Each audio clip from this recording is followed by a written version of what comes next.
Kevin, merci de nous rejoindre pour cette interview. Avec plaisir. Tout d'abord, est-ce qu'on dit Van den Driesch ou Van den Driesch? Oh là, c'était une question tout le long de ma carrière. En France, on dit toujours Van den Driesch. Mais par contre, depuis que je suis arrivé en Belgique, c'est Van den Driesch. Et puis maintenant, je me suis habitué comme ça. Et puis, je préfère Van den Driesch en plus, maintenant. Ouais. Ah oui, d'accord, ok. On te connaît comme un joueur avec quand même du caractère. On le voit bien au Framborin. Tu as été d'ailleurs capitaine à plusieurs reprises. C'était déjà le cas quand tu étais petit? Tu étais quel genre de footballeur en fait? Ouais, quand j'étais petit, ouais, j'étais le genre de footballeur à être à toujours vouloir gagner. J'ai été capitaine parce que j'étais toujours l'envie de gagner, tout le temps, chaque match, chaque entraînement, même quand je jouais avec les copains dans le quartier, je voulais gagner, gagner, gagner. Et je pense que c'est ça qui fait que j'ai le caractère pour être capitaine. Le côté leader aussi? Ouais, ça, après, le côté leader, je pense que je l'ai quand même assez naturellement. Mais après, au fur et à mesure de la carrière, ça progresse. Et puis après, voilà, je prends vraiment aussi. Parce qu'au début, quand tu arrives, même si tu as un caractère de leader, si tu n'arrives pas à l'exprimer comme il faut, c'est compliqué. Et je pense que c'est ce que j'ai réussi à faire dans chaque club où je suis passé. Et étant plus jeune, tu as toujours joué milieu? Ou justement, tu as essayé d'autres postes? Non, étant plus jeune, j'étais même défenseur. En fait, j'ai été formé défenseur central. Après, au fur et à mesure de la carrière, c'est passé milieu. Ah oui, d'accord. Et tu te plais mieux en milieu ou en défense? C'est parce que physiquement, j'étais quand même plutôt toujours bien. C'est une de mes qualités physiques. Et c'est pour ça qu'après, les entraîneurs qui m'ont connu un peu plus au plus haut niveau, ils m'ont dit que ça sera milieu de terrain. Et là, c'était plutôt bien pour moi parce que ça me permet de bien me dépenser et de donner à chaque fois tout ce que j'ai. À 17 ans, tu étais encore dans ton club de village, l'US Fretin, si je ne dis pas de bêtises. Ouais. Comment s'est passée la suite de ta carrière? À l'US Fretin, en fait, j'étais avec les copains. Voilà, tout le temps, c'était un petit club de petits villages, voilà, où il y avait tous les copains d'école, tous les copains de quartier. Donc j'ai joué là pendant tout le temps de ma carrière. Et après, le club est un peu parti un petit peu en vrille. Les copains ont commencé à partir aussi pour les études à droite à gauche. Et je me suis décidé d'aller dans le club voisin parce que depuis que je suis petit, on me disait toujours que j'avais des qualités pour aller plus haut. Et moi, je voulais pas spécialement parce que j'étais avec les copains. C'est pour ça qu'après, je suis parti à l'US Léquin, du coup. J'ai dû faire des tests pour y aller parce que même si j'avais un peu de qualité, le club était quand même en CFA et les 18 ans, à ce moment-là, c'était en DH. Donc juste en dessous du niveau national. Puis j'ai fait des tests, il y avait énormément de joueurs. Je me suis dit, ça passera jamais. Et en fait, ils n'en prenaient que 3 et puis j'ai été pris dans les 3. Et après, c'est là où a découlé ma carrière, parce qu'après j'ai fait une année en 18 ans, mais ça a été très vite, parce qu'on est monté en nationaux, en plus 18 ans nationaux. Les 3 derniers matchs, j'avais déjà fait avec la CFA, le coach qui s'appelait Régis Bogart m'a appelé les 3 derniers matchs avec la CFA de l'US Léquin. Et c'est là où ça a découlé petit à petit les choses, quoi. Ensuite, tu as même été repéré par Guingamp, si je ne dis pas de bêtises, qui jouait à ce moment-là en Ligue 2. Comment ça s'est passé à Guingamp? Après Léquin, j'ai refait un an en CFA pleine. Et c'est là que Guingamp est venu me chercher parce que j'ai fait une saison plutôt correcte, j'étais encore jeune, ils voulaient voir jusqu'où je pouvais aller. Donc j'ai fait un an, après je suis parti à Guingamp du coup un an. J'avais signé 2 ans mais je suis parti un an. J'étais avec les pros au début, j'avais fait toute la préparation physique avec eux, donc de mi-juin jusqu'à mi-juillet. Et une fois que la CFA, donc l'équipe réserve a reprise, je suis reparti avec eux, le coach m'a relancé avec l'équipe réserve parce qu'eux ils allaient bientôt commencer le championnat, l'équipe première. Donc, et là, j'ai refait une préparation physique avec l'équipe réserve. Et allez, je pense que c'est ce qui m'a tué un peu mon année parce que arrivé septembre, mi-septembre, là où commençaient les matchs de l'équipe réserve, j'étais rincé physiquement. J'avais tellement donné dans la préparation, j'avais fait une double préparation physique. Et alors j'étais hyper fit, hyper bien physiquement, mais j'avançais plus sur le terrain parce que j'étais usé en fait. Déjà, il m'avait usé en fait. La transition aussi entre vraiment le monde amateur et Guingamp, qui était quand même un club de Ligue 2, c'était aussi une grosse marge de différence. Ouais, mais ça m'a pas troublé plus qu'autre chose. Non, je suis resté comme j'étais. J'ai travaillé comme je le fais toujours, sans me prendre la tête, sans penser que j'ai bien bossé. Et c'est pour ça que même le coach de l'équipe première était content de moi. Mais voilà, ils ne pouvaient pas garder autant de. Donc j'allais la semaine avec eux, j'allais 2-3 entraînements par semaine avec eux après, puis je retournais avec la réserve. Et en fait, de fil en aiguille, il y en a 2-3 qui m'ont passé devant parce que physiquement j'étais cuit. Et en match avec l'équipe réserve, je ne faisais pas tout ce qu'il fallait pour continuer à être en équipe première, ne serait-ce qu'aux entraînements. Et après, tu as décidé de rejoindre Waskehal, si je ne dis pas de bêtises. Ouais, Wascal. Comment ça s'est passé? Bah, plutôt bien, justement, parce qu'en fait, à l'US Léquin, j'étais avec Chris Bogart, c'est lui qui m'avait accompagné aussi à Léquin. Et après, lui, il reprenait le club de Wascal quand j'ai décidé de partir de Guingamp. Donc c'était parfait parce que ça me faisait revenir dans le Nord, à côté de la famille, avec un coach que je connaissais. Et puis là, je suis resté 3 ans à Wascal. Et bah, ça s'est plutôt bien passé. J'ai fait des bonnes saisons, tout le temps titulaire. C'est des bonnes expériences parce que c'est des matchs compliqués à jouer. Est-ce que tu joues contre des hommes? J'avais à cette époque-là peut-être 21 ans. Tu joues déjà contre des hommes et du coup ça forge un caractère et ça forge le bonhomme, quoi. Tu as pu prendre beaucoup d'expérience. Notamment, j'ai pu voir que vous avez réalisé l'exploit d'éliminer Auxerre, qui jouait à ce moment-là la Ligue des Champions en Coupe de France, donc en 32e, pour ensuite avoir affronté un peu le LOSC d'un certain Eden Hazard. Comment c'était, dis-moi? Ouais, c'est ça, c'était une belle expérience à ce moment-là parce qu'en Coupe de France, on sait qu'il y a toujours des exploits et donc on espérait ça quand tu es en CFA2, CFA en France, donc maintenant National 2, National 3. Tu penses à la Coupe de France, c'est un moment important pour nous. C'était une top expérience. On a éliminé Auxerre en 32e de finale alors qu'ils jouaient avec des champions. Ils étaient même plutôt bien placés en Ligue des Champions, ils avaient fait un bon parcours. Et puis derrière, on rencontre Lille et là c'est pareil, on fait un gros match, mais on perd 1-0 sur un coup franc, sur des petits détails, quoi. Ensuite, tu signes à Moucron, qui jouait en Division 2 à ce moment-là. Comment justement tu es arrivé à Moucron? Bon, déjà, l'année d'avant, quand ils étaient en Détroit, Moucron voulait que j'y aille aussi déjà. Quentin Valcarius et M. Corsellis, ils voulaient que j'y aille. J'avais refusé parce que j'avais un bon poste à Wascal. J'étais très bien où j'étais, parce que je faisais partie de la mairie aussi de Wascal à ce moment-là, donc j'étais très bien, je ne voulais pas partir de ce club-là pour aller en Détroit belge. Et donc j'ai laissé passer cette année-là, après ils sont montés, et là ils sont revenus à la charge du fait que c'était Lille qui était en partenariat avec eux.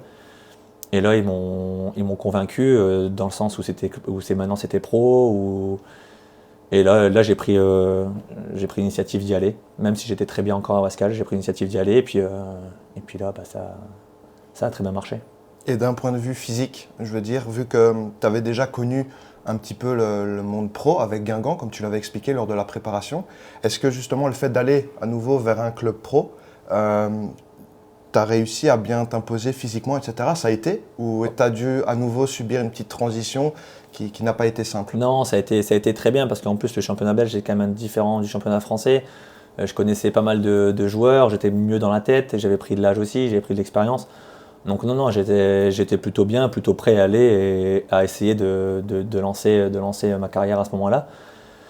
Ça n'était pas tous les jours facile parce qu'au début, même avec Moucron, j'étais quand même remplaçant. Les 2-3 premiers, j'avais joué remplaçant. Donc tu me dis, ah punaise, ça recommence. Et en fait, mais je ne le méritais pas. J'étais pas loin. Et après, bon, ils m'ont mis une fois titulaire. Et depuis ce temps-là, après, ils m'ont plus lâché. J'ai toujours joué titulaire. Tu as réussi à saisir ta chance. Voilà, c'est ça. Dans le football, il faut savoir saisir les occasions. Et à ce moment-là, j'ai réussi à le faire. Donc, et justement, vous êtes monté avec Moucron. Comment ça s'est passé? Comment tu as vécu cette montée? Bah, déjà, tu arrives en D2, tu te dis, ah, c'est déjà bien, tu t'imposes en D2, c'est déjà bien. La première année, on n'est pas monté, on a fait les playoffs pour monter, mais on n'a pas fait. Et la deuxième année, c'est pareil, on refait les playoffs, on était très mal engagés, on se dit, bon, on va les jouer, on verra. Et en fait, on est monté du coup sur le terrain de Saint-Tron en plus. Et c'était magnifique, c'était top. Parce qu'après, tu sais que tu vas rejoindre la D1, c'est encore une autre ampleur, quoi. Si on poursuit dans ton parcours, tu signes à Ostende, où tu restes pendant 6 ans pour un total quand même de 216 matchs, ce qui est pas rien. Tu penses à quoi si je te parle du KVO? C'était quand même des sacrées années. Ce qui me vient à l'esprit, c'est quand même les playoffs 1, c'est quand même la finale de Coupe de Belgique. Donc voilà, c'est quand même des moments forts dans une carrière. Et voilà, si je dois retenir quelque chose, c'est ça. Et aussi l'esprit des supporters qui était top. C'était vraiment tout le temps, ils étaient tout derrière nous, quoi qu'il arrive, qu'on gagne, qu'on perde. C'est des supporters comme ça, ils n'allaient pas commencer à envahir un terrain parce qu'on perdait. Et c'était plutôt toujours derrière nous et ça, c'était top. Comme une famille. Voilà, c'est exactement ça. C'est vraiment. Puis le club était vraiment une famille, quoi. Vraiment, à ce moment-là, c'était top. Et justement, pour parler de ce que tu as évoqué, la Coupe de Belgique, comment tu as vécu toute cette expérience? Parce que ça reste quand même une expérience, la Coupe de Belgique, même s'il y a eu cette finale perdue, mais bon, au tir au but. Ouais. C'est toujours malheureux quand tu es en finale et que tu la perds. Ouais, c'est toujours. Normalement, tu joues une finale, c'est pour la gagner, c'est pas pour la perdre. Donc voilà, on l'a perdu. C'était en plus pour le coup, je pense, pas trop mérité, mais voilà, ça reste. On était tombé sur une équipe de Wargame aussi très forte à ce moment-là. Et c'est dommage de pas avoir soulevé la coupe. Cette année-là, si je ne dis pas de bêtises, vous vous qualifiez pour les barrages d'Europa League, où vous jouez contre Marseille. C'était comment ta première expérience européenne? Bah c'est encore une ampleur différente, parce que là, on arrive en qualification d'Europa League. Tu vas à Marseille, dans un cadre juste incroyable. Et non, franchement, c'était vraiment magnifique. Et c'est encore autre chose. Malheureusement pour moi, j'ai pas joué une minute sur les 2 matchs. Bizarrement, tous les débuts de saison, il y a toujours 2-3 matchs, les 2-3 premiers matchs que je jouais pas. Et après, une fois qu'ils me faisaient jouer, après c'était parti pour toute l'année. Mais bizarrement, ça faisait partie des 2 premiers matchs de la saison et j'ai joué 0 minutes. Alors j'étais sur le banc et j'ai pu participer à tout ça. Mais j'ai joué 0 minutes, donc c'est un peu mon regret quand même. Ah, je peux comprendre. Mais au moins, c'était dans une belle ambiance quand même, on peut le dire. C'était top, tous les supporters de Stand étaient là. La famille avait fait le déplacement aussi, c'était un moment important. Donc il y a pas mal de familles qui avaient fait l'effort de venir jusque Marseille, dont ma femme et mon filleul et son filleul à elle. Donc c'était top. Tu as eu pas mal de fois le brassard de capitaine.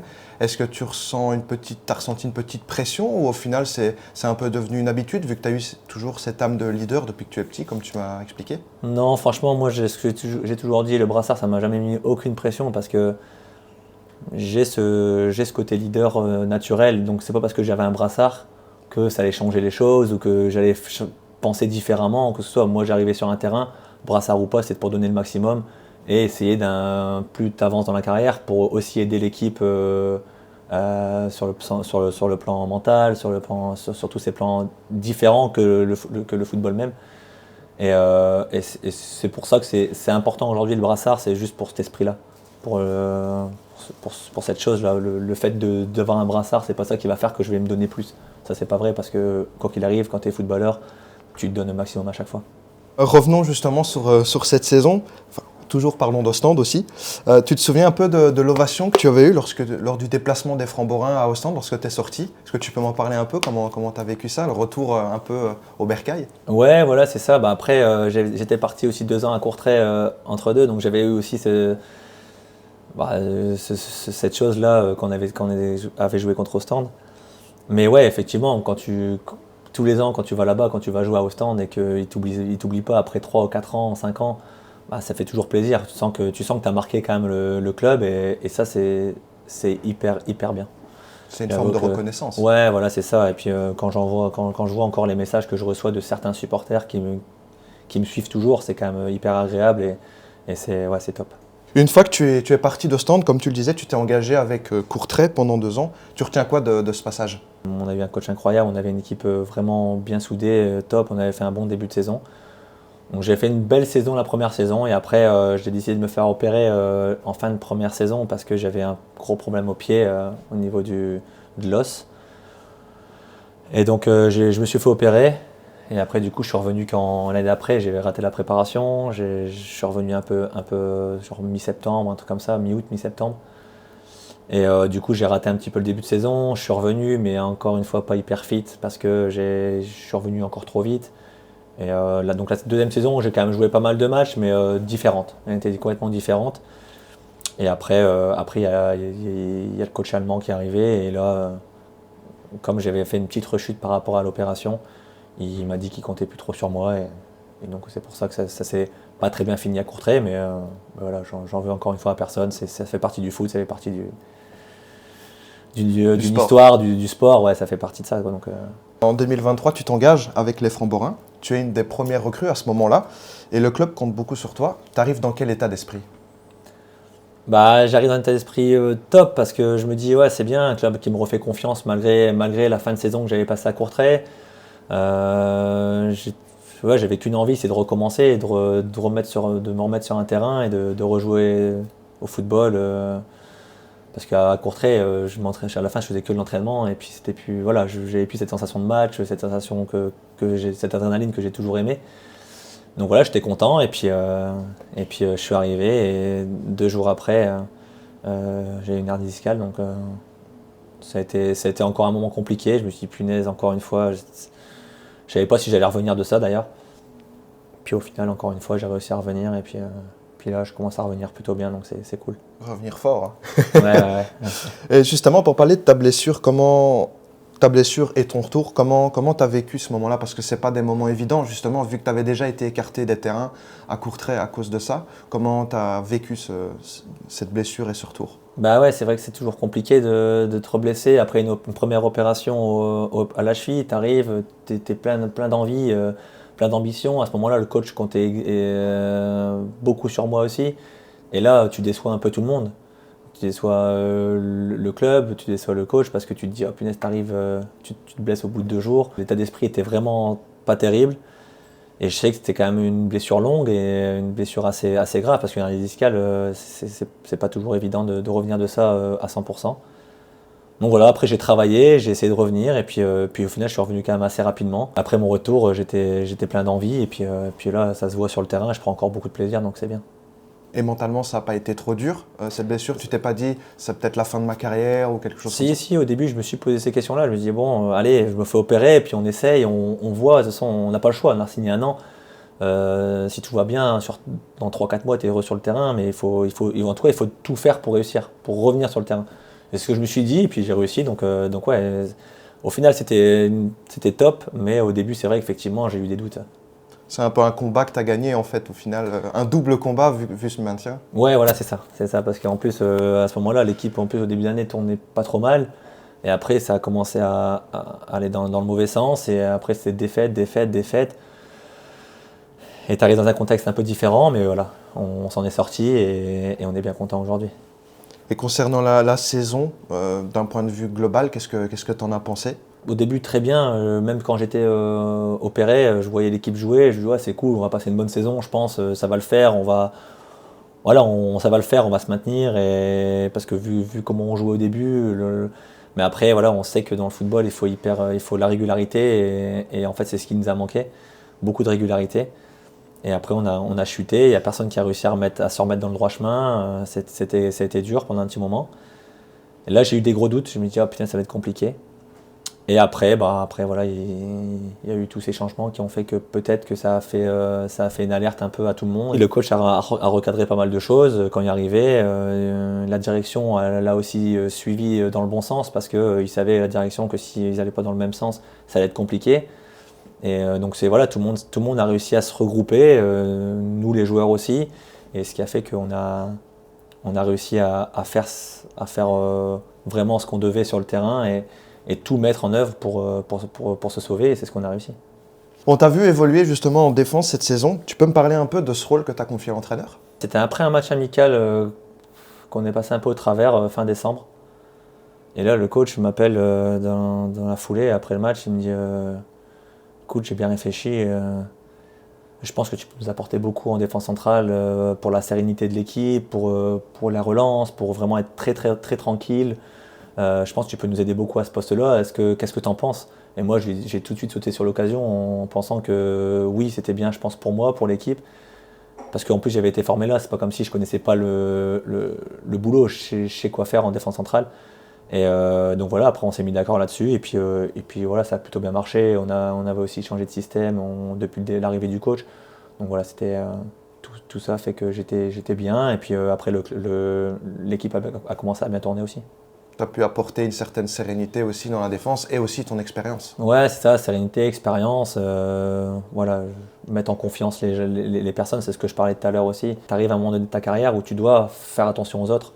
Et c'est ce que j'essaie de faire à chaque fois, toujours rester positif, toujours garder le positif qu'on perdait, qu'on gagnait. À l'entraînement, c'est pareil, pas commencer à toujours baisser la tête.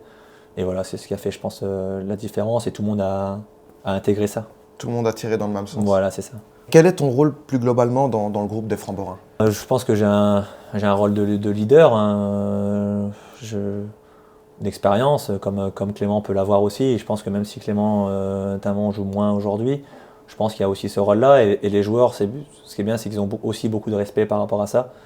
Et c'est pour ça qu'on y arrive à tous tourner dans le même sens, parce qu'ils voilà, tout le monde arrive à accepter que moi je sois leader, que Clément aussi, et par rapport à l'expérience. Et du coup, c'est cool, c'est que tout le monde a réussi encore une fois, à se remettre dans le chemin et puis à bien travailler ensemble.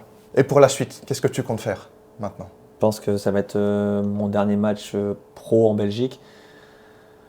Je ne sais pas ce qui va m'arriver, ce qui va la suite. Après, je ne sais pas exactement ce que je vais continuer le foot ou pas. J'ai encore des gros doutes par rapport à ça parce que je vais quand même changer de vie, partir loin de tout, loin de ma famille aussi. La famille proche, bien sûr, ma femme, mes enfants, je les prends avec, hein. Je les prends avec. Mais ouais, mes parents, mes frères et sœurs, donc c'est quand même un gros changement. Et voilà, donc du coup, pour l'instant, je ne sais pas si je vais encore continuer le foot.